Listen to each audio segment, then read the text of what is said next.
The future of Detroit has been a large topic of conversation here at the Mackinac Policy Conference. And joining me right now is Don Graves. He is the Executive Director of the President's Council on Jobs and Competitiveness and really the White House's liaison here in Detroit. Don, thanks so much for joining me. I appreciate it. It's absolutely my pleasure. So the focus has been so much on Detroit. You came here last September. That's right. How would you assess how the city has changed and really how your job has changed as a liaison here? Well, it's been, frankly, a little mind-blowing, the nature of the progress that's been made in just the last 9 months. When we came into the city, we were looking at the issues facing the city of blight, of public safety, the issues of less than stellar economic development. And frankly, through the strong partnership of the mayor, working directly with the emergency manager, and with the state, they started to turn things around. So it's made my job a lot easier. But as you said, my job is a little bit transitional, if you will, as we see the issues that are going on the ground, trying to respond to those issues and provide the support that we can. And some people may not even realize that there is a liaison from Washington here working with Detroit. So your role in basically trying to say, look, this is how the government can help, because we've repeatedly heard from the Obama administration there's not going to be a bailout for Detroit, so to speak. So how do you give help, but it's not a bailout? Well, it's a good question. I think the president has made this clear, and everyone across the administration values the commitment that we're making to the city. Yes, we're not providing a bailout, but there are a whole range of other things that we can and are doing to help the city to deal with its challenges.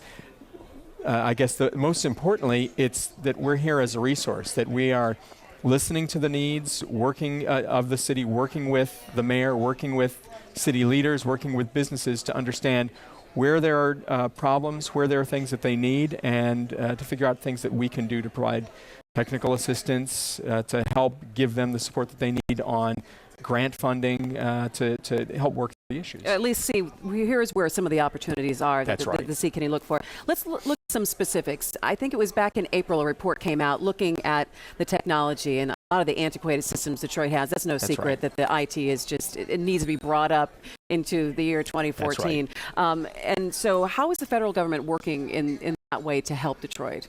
Well, we convened a tech team to come into town and meet with a whole range of folks in the tech community, in the city, to better understand the challenges of Detroit.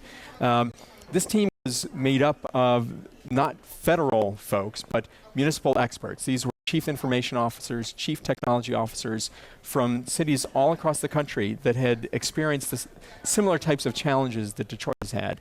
They came in and spent a few days working with folks in the city, making an assessment, and then, as you pointed out, they provided a report in April on their recommendations. And the very first recommendation that they made, actually, it was the week that the mayor took office. They met with him and provided him with the recommendation that he hire a chief technology officer, and he, in fact, did that. Beth Niblock, he wooed away from the city of Louisville, one of the top technology people in the country, and she's really transforming the way that the city does this business. But that's really what we're trying to do, is provide the city with support in dealing with their municipal capacity issues and dealing with the challenges of human resources and understanding the issues that they're facing. And we may not have funding that we can provide them, but there are other ways that we can support the city. Point people in the right direction anyway. That's right. Before I let you go, I have to ask about Blight. This week that report came out looking at $2 billion it could cost to remove the staggering amount of blight that is in the city of Detroit. So then the next question is, people say, where are you going to find that money? How will the administration assess that report that came out this week, and what do you see happening perhaps in the next couple of months and your role in that? Well, we've been working as a partner with the Blight Removal Task Force and with the mayor and the Detroit Land Bank Authority to really understand what the process is that they're going to go about to demolish those homes or rehab homes where appropriate. We've already provided a substantial amount of seed money, if you will, to get at that blight removal.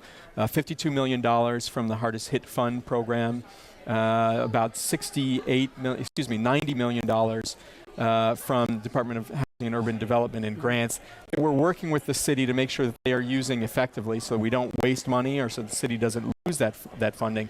But we're going to be an ongoing partner with the city so we can make sure that we can get that blight removed as quickly as possible. Your job here is not done. It must be one of those things that it changes every day. You're not quite sure what you're walking into every day. That's exactly right. You deal with the challenges of the day and try to think about it in a strategic fashion. All right, John Graves, thanks so much for joining me. I My appreciate pleasure. it. And we'll take you more to the Mackinac Policy Conference.